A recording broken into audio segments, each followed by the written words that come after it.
o espiritismo fica ao meu lado. Não fica bem comigo. Podemos seguir? Certo? Bom, os postulados básicos do espiritismo. Toda ciência tem seus pilares fundamentais, que são os seus postulados. O espiritismo também possui. Por ele não possui dogma, porque não é uma profissão de fé. O dogma é uma coisa imutável, uma dogma que se repete sempre a mesma, sempre igual. Não pode mudar. Os postulados não tem, ele sofre alterações no entendimento, embora o postulado seja o mesmo. Então a ciência se fundamenta nos seus postulados. Como o espiritismo, a ciência não deixa de ter os deles.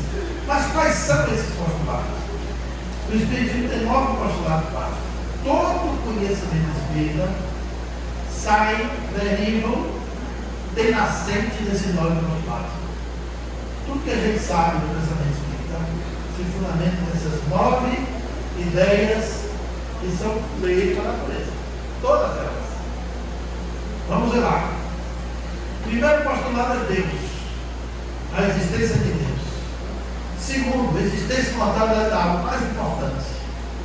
Terceiro, a comunicabilidade dos espíritos. A única forma de você provar a imortalidade é a comunicabilidade. Porque se o espírito não se comunicar para dizer que está vivo depois de morto, não tem como você dizer que a alma é imortal. Quarto, a reencarnação. Quinto, a evolução. 6, lei de causa e efeito. 7, determinismo de livre-arbítrio. 8, perispírito no mundo espiritual. E 9, pluralidade dos mundos animados. Bom, a concepção existencial de Deus no espiritismo é completamente diferente do Deus do imaginário judaico-cristão, que é um Deus antropomórfico com sentimentos e condições humanas. No espiritismo, esse Deus que as religiões professam não existe. É um Deus que o imaginário do homem criou. Então, Deus não castiga, Deus não perdoa, porque não se ofende, Deus não produz sofrimento, Deus não é responsável por uma série de coisas que a gente acha que é dele.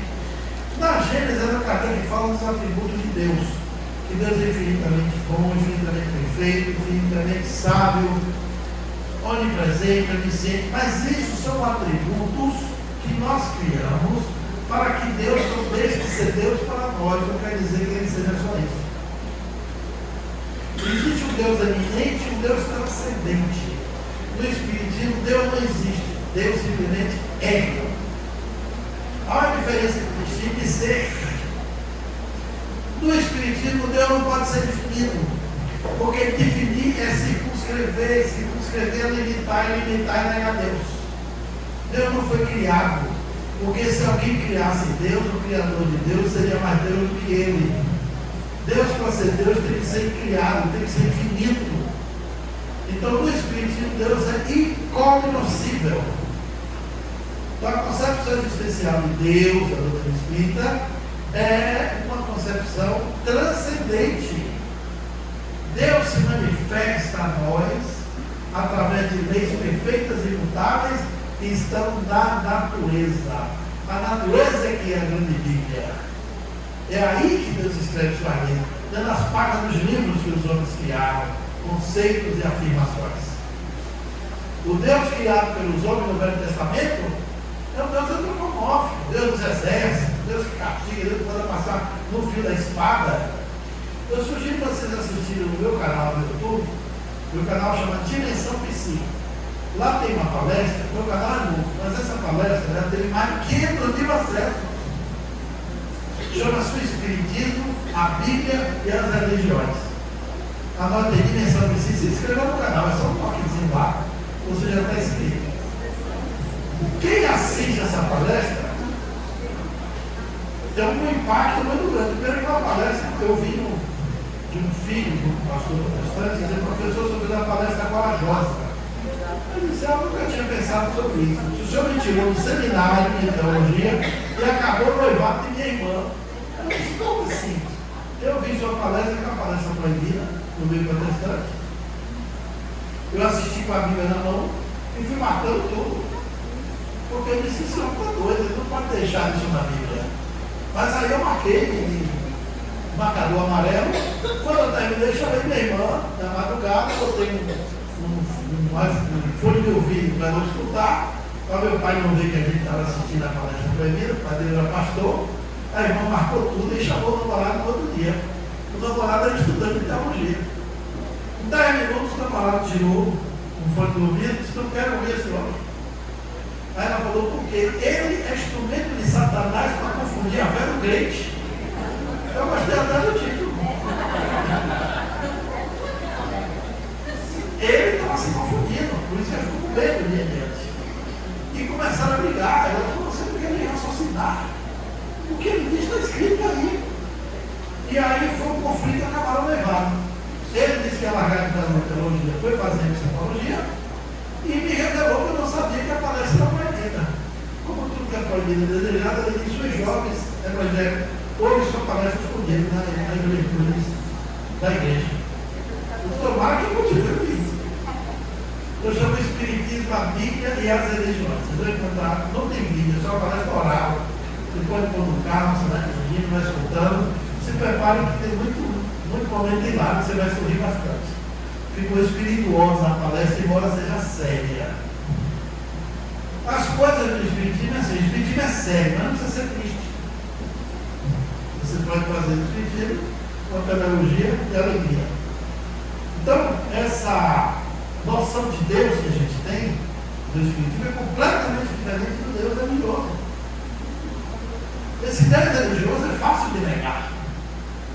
Mas o Deus que se manifesta para nós através de leis é muito difícil de um ateu resistir a uma descrença política.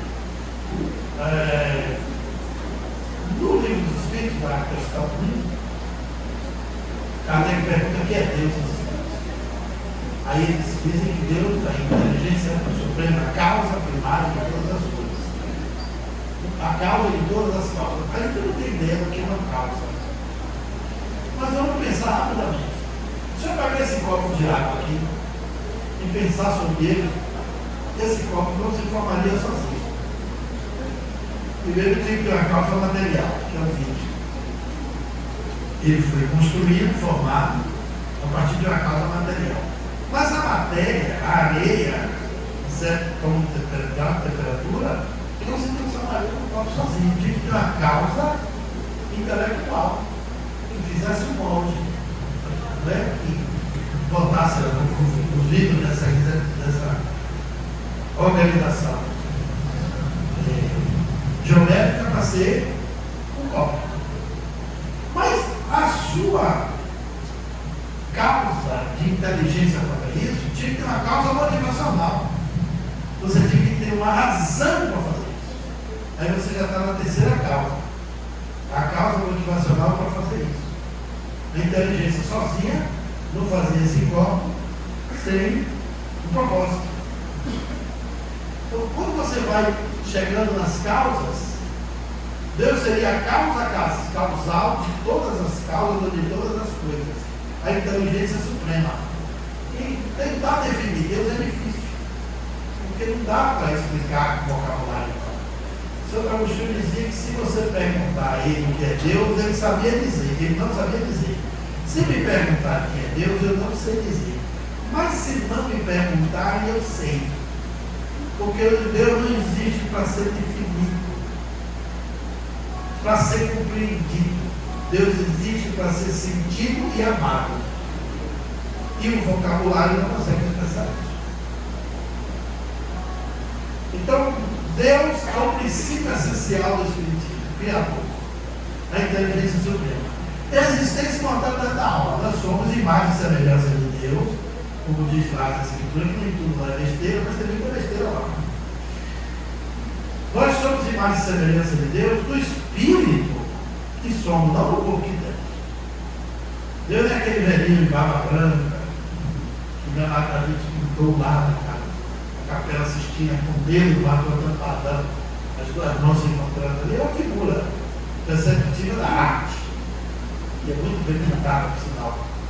Mas, na existência e mortalidade da alma, é o segundo postulado. Desse princípio de densidade espiritual, vida para além, toda a estrutura que a gente acha, de evolução, tudo existe no Espiritismo. Esse princípio tem que ser verdadeiro, por dois. Se a alma não for existente, que é o ponto de partida que Kardec afirma, se a alma não sobreviver, se a indestrutibilidade do ser humano após a morte do seu corpo não estiver garantida, pode tirar o espiritismo de cena, que é tudo fabulação.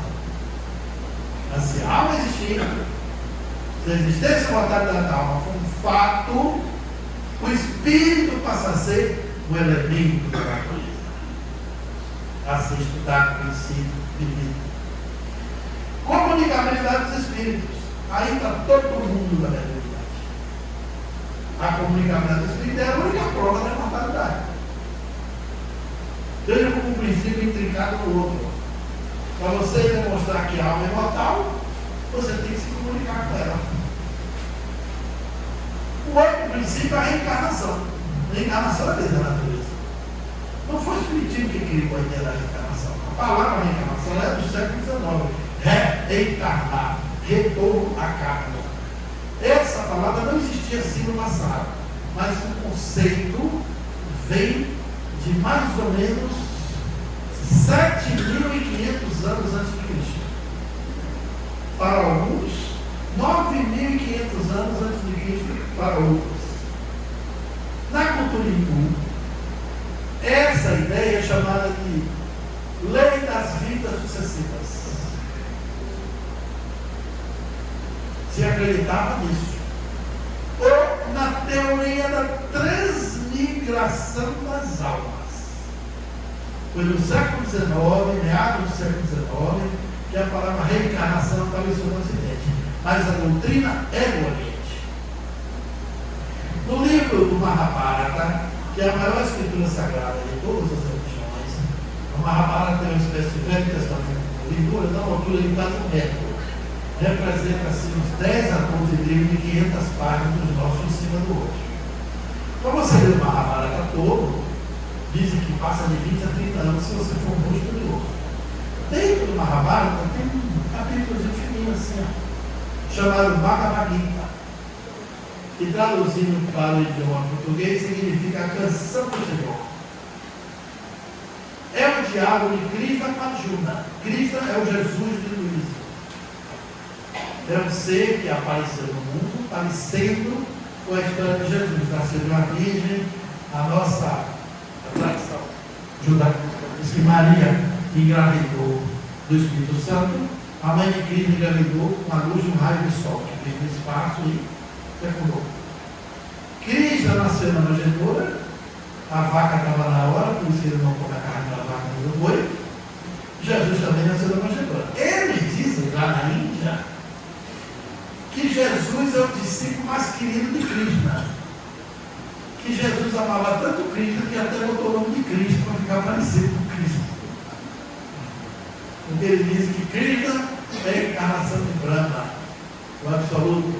E aqui na tradição judaico-cristã se diz que Jesus é a encarnação de Deus. Veja como é a cultura. Só que Krishna ascendeu na Índia 4 a 6 mil anos antes de Cristo. Então ele tem 6.500 anos. Bem mais velho. A reencarnação já estava lá nas escrituras sagradas há muito tempo. No livro Bhagavad Gita, no diálogo de Krishna com Arjuna, a reencarnação permeia todas as parábolas do começo ao fim do livro. Que é a lei da transmigração das vidas sucessivas. Os espíritos orientaram a Kardec a adotar a ideia da reencarnação e revelou a ele que era uma lei da natureza. Todos nós reencarnamos, os espíritos disseram. E trouxeram a doutrina para dentro do espiritismo. O espiritismo passou a ser a única doutrina cristã no mundo que aborda a reencarnação com veemência e fundamento, como postulado básico. As outras fazem silêncio. Judaísmo, católico, protestantismo nega, os católicos e os judeus fazem silêncio. evolução. É o princípio básico. O motivo do Espírito estar aqui é aprender a crescer e mudar. Portanto, nós somos seres em evolução. A natureza nos trouxe onde estamos. Sem a gente querer chegar, ela nos trouxe sozinho. A natureza é como uma estrada rolante, e você fica e ela vai te levando. Mas se você caminhar na escada rolante, você chega a vencer. Alguns espíritos desenvolvem a capacidade de amar e evoluir mais cedo, mais rápido, porque fizeram o próprio esforço na trajetória evolutiva. Tem uns que ficam parados esperando tudo acontecer e outros que tentam descer a ladeira.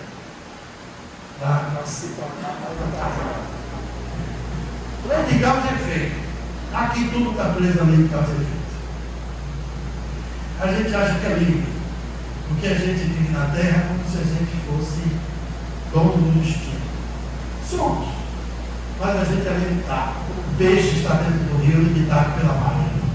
A primeira limitação que você está aqui no corpo é que aqui você está preso a vida, o nascimento e a morte. Todo mundo aqui vai morrer um dia, você é determinado na lei. O livre-arbítrio é você fazer dentro da margem, da liberdade, aquilo que você deseja. Mas os espíritos ensinam que a semeadura livre, a colheita é obrigatória. Tu faz o que tu quer, mas depois tu pode o que tu pode. Não é tão livre assim. É tão determinado da lei sobre nós. Não é verdade? Então esses princípios norteiam o conhecimento espírita. Isso a gente tem que sofre, processo do karma, que a gente adotou também dos hindus. O espiritismo não fala do karma, a palavra karma exatamente. Mas a gente admitiu isso fazendo a relação com o ensinamento da lei de causa e efeito. Determinei o livre-arbítrio. No espiritismo, houve o juízo o réu de sua própria causa. Sua felicidade ou sua desgraça, ele mesmo que semeia. Você é dono do seu destino. Dentro das margens limitadas da evolução, você pode ir mais rápido ou ir mais lento, mas depende de sua ação, de sua atitude. Você pode ter uma atitude positiva na vida ou uma atitude negativa, ou atitude neutra. Aquele negócio de dizer, deixa a vida me levar eu, é para todo. Não é inteligente, é tu levar para a vida. Fazer a sua construção própria. O perispírito, o corpo espiritual. Allan Kardec disse que quando a ciência descobriu o perispírito, vai avançar em 10 anos o que não conseguiu em muitos séculos. O perispírito é a chave que responde todo o mundo das funções dentro da biologia, faz a resposta que a ciência não sabe, ninguém que acha. A biologia diz que não é o órgão que faz a função, é a função que faz o órgão. Mas a biologia não sabe explicar quem faz a função. A função é do corpo espiritual. O Espiritismo ensina que nós somos 3 em 1: espírito, perispírito e corpo. Encarnados somos 3 em 1. Desencarnados somos 2 em 1. Desencarnados a gente é espírito e perispírito. Encarnados somos espírito, perispírito e corpo. O perispírito é o corpo intermediário que responde por todas as relações do espírito com o corpo, do corpo com o espírito. Sem perispírito não teria reencarnação, seria impossível reencarnar. O espírito só se liga ao corpo por causa do perispírito. A mediunidade só é possível por causa do perispírito. Qualquer transe mediúnico passa pelo perispírito. Sem perispírito não tinha chance alguma de o espírito chegar a você. O perispírito traz a função dos órgãos. Desencarnado, se o homem for muito apegado, o perispírito dá ao espírito aquelas sensações como se ele estivesse vivo. Ele tem desejo de comida, de dor, de sede, sensação de fome, de vício, de vontade, de desejos. Isso funciona assim. Está no campo temporariamente. O espírito evolui e perde aquilo. Quanto mais apegado, mais o perispírito tem a sensação do corpo. Mais menos apego, mais liberdade do espírito.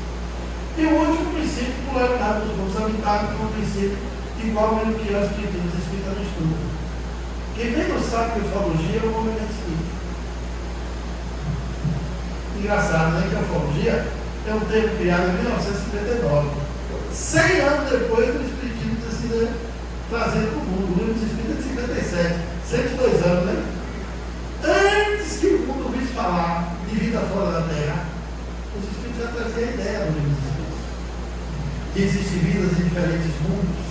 Olha quanta ideia interessante. Allan Kardec foi o primeiro homem a ter essa ideia de trazer esse conhecimento revelado pelos espíritos para a Terra. do mesmo jeito que aqui no mundo físico tem migração de povos para povos, japonês, Japão veio para cá, brasileiro vai para lá, 200 mil brasileiros tem no Japão. É a maior migração da Terra. Ninguém sabe explicar por quê. A Terra é redondinha, o Brasil está aqui, o Japão está exatamente embaixo. Da distância de hora que dá um dia. Deu a noite aqui, veio para lá. 6 da manhã lá, é 6 da hora aqui. Ou às vezes lá você está no futuro, você está no passado, né? O Japão já conheceu o dia. Aí o que acontece? Por que aqui na Terra tanto povo migra mais para um país do que outro? A gente não sabe explicar isso na sociologia ou na antropologia da Terra. Mas existe uma antropologia espiritual. Os espíritos disseram a Kardec que migram o espírito de mundos a mundos, como migram povos na Terra de país a país. Grupos de espíritos migram de planetas a planetas. O Brasil já teve, o país, a Terra já teve várias migrações. E se reencarnou espíritos vindo de outros órgãos. Um dos mais conhecidos é que todo mundo vai falar, constelação do Cocheiro, que não é um planeta, é uma estrela chamada Capela. Em torno dessa estrela tem um planeta que guarda essa Terra, onde migrou espíritos que chegaram aqui e foram responsáveis por inteligência superior e civilizações mais avançadas aqui na Terra. Com certeza, antes da nossa geração, de seres de 200 mil anos, antes disso, já teve gerações de seres mais avançados aqui. Platão falava de Atlântida e falava da Alemanha. Seres grandes, altos, e que tinham inteligência incrível. As civilizações antigas, como os templos da Índia, Baalbek na Turquia, outras construções colossais em países como Inglaterra, as grutas da Índia, da China, as cavernas gigantes, têm traços de inteligência superiores antes da Idade do Ferro, que mostra que teve seres mais avançados do que a gente fazendo aquilo. Tem tempo na Índia que a escultura dá polimento do granito. Aqui não dá para ser feito de cisel e pincel, de marretinha de cobre. Não tinha como. É uma perfeição, como se você tivesse dado laser. Tem civilizações debaixo do mar. A Terra sofreu um período pré-diluviano e pós-diluviano. Estamos falando de civilizações pré-diluvianas, muito mais avançadas. E pode ser migrações de seres que passaram aqui no tempo e foram embora. E deixaram um rastro de sabedoria. Os seres de Capela, informações mediúnicas que se tem pós-Kardec, é que eles deixaram rastro do Egito, Machu Picchu, entre os Incas, os Maias, os Aztecas, e foram embora. E um dia na casa de Chico Xavier, a gente estava falando sobre isso, e Chico disse, mas o Espírito diz que nós temos mais atrasados que não estão por aqui. Aí eu pergunto assim, o que é Chico? Ele disse, Einstein, Thomas Edison, Nicolas Tesla, os mais atrasados de lá estão. Os retardados de lá ficaram aqui ainda. Quem tem um olho só na terra de segue é rei, né? Então, é possível que tem hipóteses dessas civilizações antigas. Hoje tem uma hipótese que está nas redes sociais chamada de astronautas antigos, e que a gente recebeu visita de naves extraterrestres que pousaram na Terra em tempos imemoriais. Talvez elas continuem pousando até hoje, porque a casuística da ufologia é muito grande.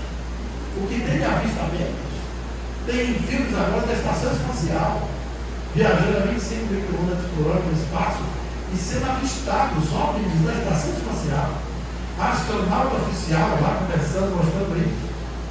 A casa de naves que já caíram aqui, em todo lugar, em algum lugar do mundo, alguém está tendo informações de avistamento de discos voadores, ou discos naves em forma de cilindros diferentes. Eu creio que muitas dessas imagens que o pessoal acha que é do além, ou que é do extraterrestre, pode ser de cidades espirituais do além.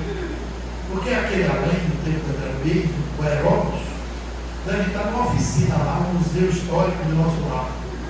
Porque ele foi fotografado em 40, né? Nos anos 40. Como era o carro aqui no Brasil na sua época? Era de manivela. Não lembrar disso? Os carros hoje são todos eletrônicos, agora tem carro autônomo, já tem na cidade 50 parques sem motorista. Carro fantasma, todo autônomo. Do lado esquerdo do vidro tem um top screen. Você chama o Uber, ele é o Uber autônomo. Você entra, digita ali onde vai, ele vai sozinho dirigindo. Se tiver motorista, ele está quebrado, está sendo levado para a oficina. Os netos de muita gente aqui na geração nova não vai precisar tirar carteira de motorista. Daqui a anos, não vai ter autoescola, não vai precisar mais carro. Vai ter muito carro público. Tudo é evolução com o tempo.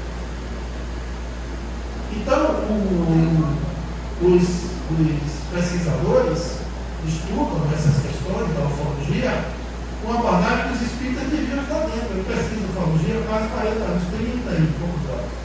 Já fui a vários congressos internacionais. E aqui mesmo no Brasil.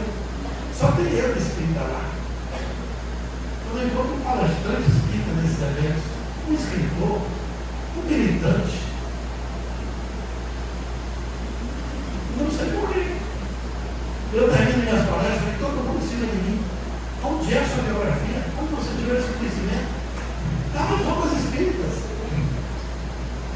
Eu fui num evento na Califórnia, convidado por Espírito Quebec, eu recebi a carta dele em casa, eu pensei que era trote, que era fake news.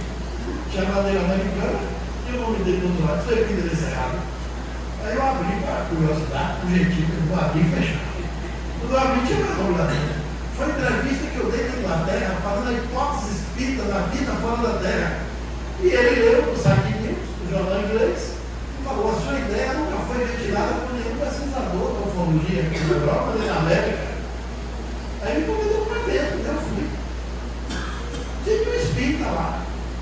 Ninguém vai nesse evento. Por que não vai? Porque a gente não é um espírita que segue o espiritismo, quem sabe do Kardec. Kardec que você vive hoje é um especialista em ufologia. Qualquer evento que legitimasse o espírito, ele estaria dentro. Ele estaria convivendo com os pesquisadores. Então a gente também é assim, o movimento no Brasil é uma ilha em deriva do continente, a gente vai no meio do mar se comunicar com a Terra. Isso não é bom para o espiritismo. Então, a pluralidade dos mundos habitados é um tema fantástico, porque é claro que tem mundos que Kardec pensou que tinha vida que não tem mais, não se sabe. Já se sabe que não tem vida. Aqui no sistema solar, o único planeta que tem vida é o nosso. Vida humana. Vida espiritual tem Marte, Júpiter. O espírito deve fazer um piquenique lá nos anéis de Saturno. Tudo isso é encarnado, mas fisicamente não tem chance. É o único planeta que tem água, estado líquido, a atmosfera propícia, corpos parecidos com o nosso. Se esses extraterrestres visitam, vêm de outras estrelas, outros sistemas siderais, cujo planeta tem semelhança com a Terra ou não. Agora nós falamos dos Mars Rovers, que são os robôs para Marte. Mas tem espíritos que vêm encarnados com aeronaves. Mas tem muita aeronave dessa que a pessoa vista, que é veículo do mundo espiritual, principalmente aquelas que aparecem e desaparecem. Pode ser veículo das cidades espirituais nas quais a terrorista revelou que existia. Não é mais o Aerópolis que viajaram 400 km por hora. É uma cidade incrível, né? Bastante impressionante. Mais do que o trem bala. Mas tem muito avistamento, aeronaves muito pequenas, que são daqui do além, que pode materializar, condensar na atmosfera e desaparecer. Tem muitas cidades espirituais como no planeta. Mas existem evidências de seres de fora. Não é todo homem que é do além, e não é toda a imagem do além que é homem. Então a gente tinha que ter influenciado nisso, estudando essas coisas. Eu acredito muito na nova geração de espíritas. Eu ainda estou mais jovem. Mas a juventude espírita está ficando cada vez mais escassa. O movimento envelheceu. Tem muito poucos jovens nos eventos. A gente precisa criar um mecanismo de diálogo com esses ensinamentos, que as aulas de juventude espírita ficam presas no negócio de evangelização, ensinar aquelas coisas de catecismo, de igreja, aquilo para juízo que não tem tamanho. O jovem vai, entra na universidade e vai embora, fica atento. Eu estava lá no Rio Grande do Sul e uma senhora me perguntou: professor, naquela época era mais jovem, 30 anos atrás, o senhor está falando assim, desse assunto científico, no meio das universidades, viajando pelo mundo, por que o jovem espírita entra aqui na hora da evangelização? Estou ouvindo, a gente é conselheiro, passa pela pré-juventude, vai para a juventude, passa nos cursos da universidade, vai embora e não volta mais. Ele disse: o motivo é que vocês evangelizaram ele. Por que não ensinaram espiritismo? É muito mais burro ensinar espiritismo. Em vez de evangelizar, é espiritualizar.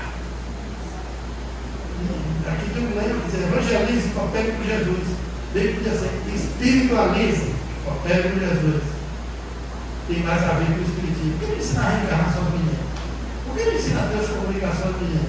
Por que não ensina a ufologia do menino? Vai mandar ele uma coisa. Não pode ensinar essas coisas? Não pode falar de mediunidade para a criança? Claro que pode. É só pedagogizar na idade. Fala desse dom, procura só para cada um disso aqui, aula. Curso básico de espiritismo, Allan Kardec previu isso.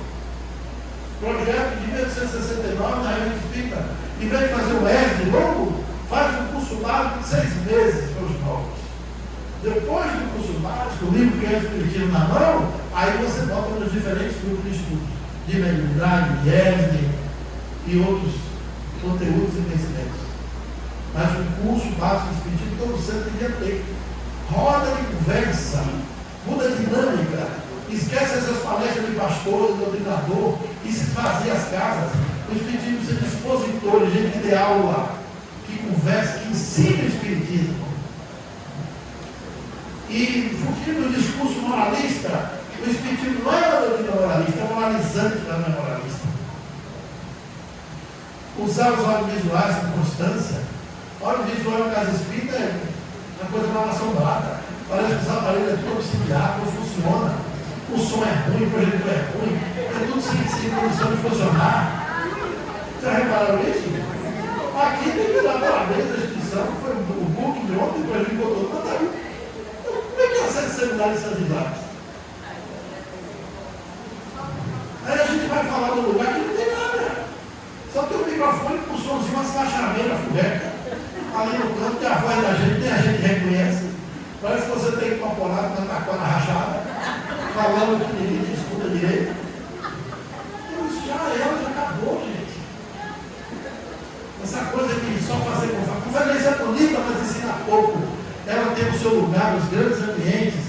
O centro espírita tem que ter perfil de escola transformadora de pensamento. A gente tem que ensinar o espiritismo, pedagogizar. O espiritismo pensado por Kardec é conhecimento puro, é conhecimento transformador. O espiritismo veio para iluminar as consciências das pessoas, para a certeza da eternidade em cada pessoa. Então a gente tem que mudar a didática da gente. Se fizer isso, as caras ficam cheias. As palestras em Fabônia, o cara vem falar: olha, tem cada tipo, meu Deus, me mandaram essa semana assim, as palestras do mês. A realeza de Jesus. Jesus na casa de Zaqueu. O camarada vai falar 1h30 do que Jesus vai fazer na casa de Zaqueu. Pelo amor de Deus. Por mais esforço que tem, deixa a preguiça. E entrava de reforma rica, as palestras na mão com açúcar, sabe como é? Não enfrenta de contribuinte, eu estou um pouco de minória. Como diz o trabalhando do interior. Aí os frequentadores vai deixar a concorrência da novela das 8, pegar o carro, enfrentar trânsito, vir para o centro espírita, assistir palestra mal feita, mal programada, que não diz para que veio. Ninguém veio. Só o frequentador veio com caridade, se for muito derrotado.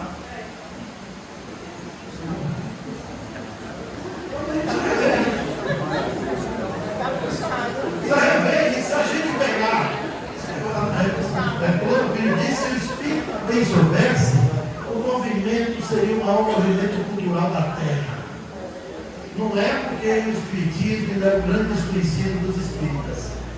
Eu digo isso, não é criticando, botando fogo na ferida. É tentando alertar. Porque se a gente não sabe o primeiro livro, ninguém tem um livro para vender. Mas de Maria não tem, os espíritas não leram. A gente, 90%, 99% não sabe o que o espírito fundamenta na lei da natureza. Uma coisa tão elementar dessa. Você já reparou que quando eu mostro, eu fico em silêncio. Eu não fico em silêncio. Onde o espírito falando? Quando chega na lei da natureza. A pessoa não sabia. Não é uma coisa quase como assim, quando ele não engana no quarto. Então a gente precisa acordar para isso. Aqui tem algumas coisas interessantes. Os três aspectos do espiritismo: ciência, filosofia e religião.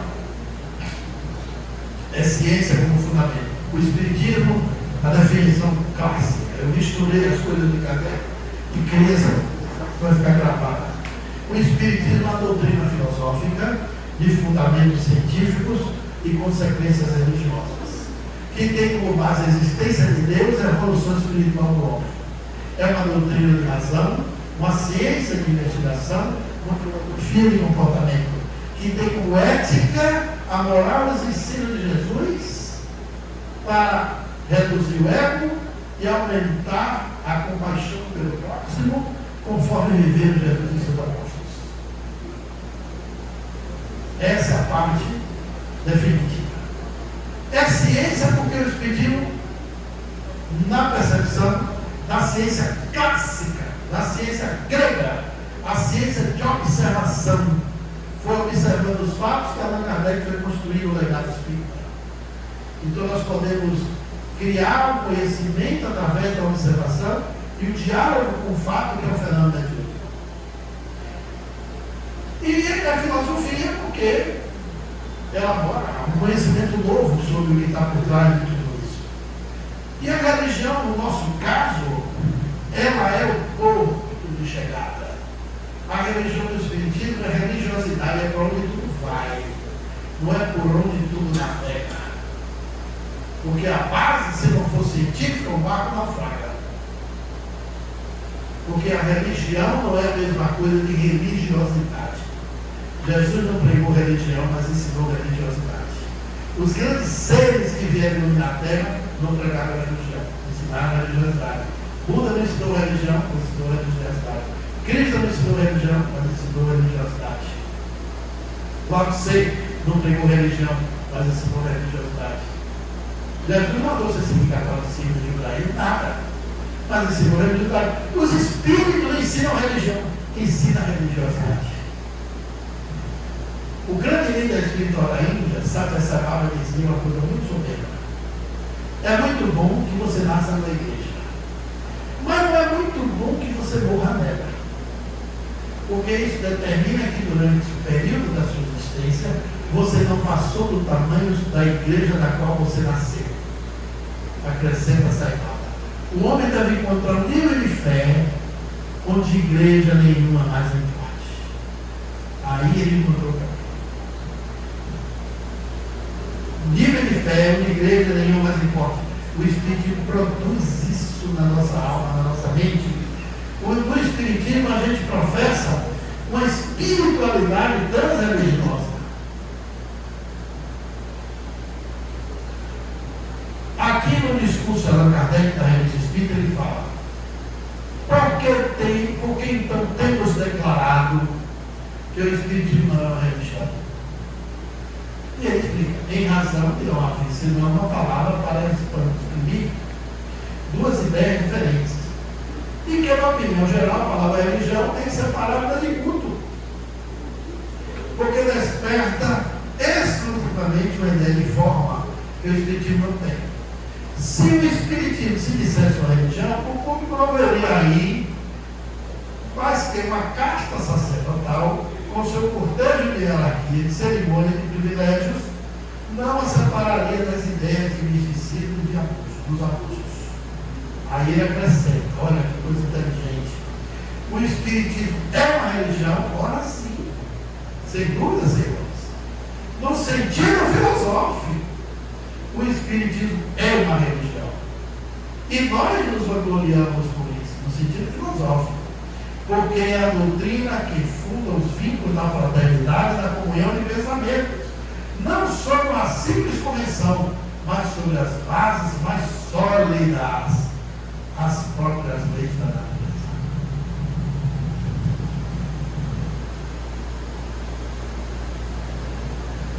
A verdadeira doutrina está no ensinamento dado pelos Espíritos. E é no coletivo, não é no único Espírito. No livro que é o Espiritismo, Kardec fala: os Espíritos não são reveladores. A revelação não é do Espírito, só o Espírito que veio e revelou a ele. O Espírito verdade é um coletivo, por muitas entidades. O objetivo essencial do Espiritismo é o adiantamento dos homens, entre outros objetivos. O Espiritismo existe aqui na Terra para fazer ser uma pessoa melhor, mais feliz, mais inteligente. Se você é espírita, anda para baixo, é negativo, boca dura, aromático, deprê, tem alguma coisa errada com o seu espírito. É que tem muita gente que está no Espiritismo, mas no Espiritismo não está muita gente. Então eu preciso repensar. O Espiritismo veio para você ser uma pessoa melhor. Você é dono de informações que te faz ser uma pessoa mais feliz, mais para cima, otimista, dinâmica, positiva. O Espiritismo deve ser encarado pelas suas consequências morais e não pela fenomenologia, como muita gente pensa. O melhor método para a divulgação do Espiritismo deve procurar dirigir-se à razão mais do que aos olhos. E tem gente que busca no fenômeno, na mediunidade, essa sensação de médium. As pessoas, parece que é tudo gente reencarnada que beijava a mão dos adivinhos. E fica todo mundo querendo vestir no médium a camisa que é do Espírito. Você reparou que Kardec não dava muita vez ao médico? No livro dele todo não tem nome de médico. Só na Gênesis que ele botava a primeira letra. Na primeira e a segunda você não sabe nem o nome da psicografia. Porque o que importava não é o mensageiro, é a mensagem. Você recebe um telefonema que você ganhou na loteria, ou que você foi sorteado no carro. Você fica beijando o telefone? Chama o carteiro para dar um abraço quando chega uma boa notícia. Mas a gente faz isso tudo bem. Tem que ficar botando o médium no altar, numa dimensão que não é dele. É um costume equivocado. Allan Kardec ensina isso tudo. O Espiritismo aceita esse conhecimento. Nem tudo está no Espiritismo, mas o Espiritismo está absolutamente em tudo. Porque não há nenhum tipo de conhecimento que o Espiritismo possa se meter. O conhecimento humano vai do homem para a sua intimidade. O conhecimento espírita vem do espírito para o homem, na sua natureza essencial, na sua dimensão humana. Tem um pensador que não é espírita, mas diz uma coisa muito sincera, Teilhard de Chardin. Nós não somos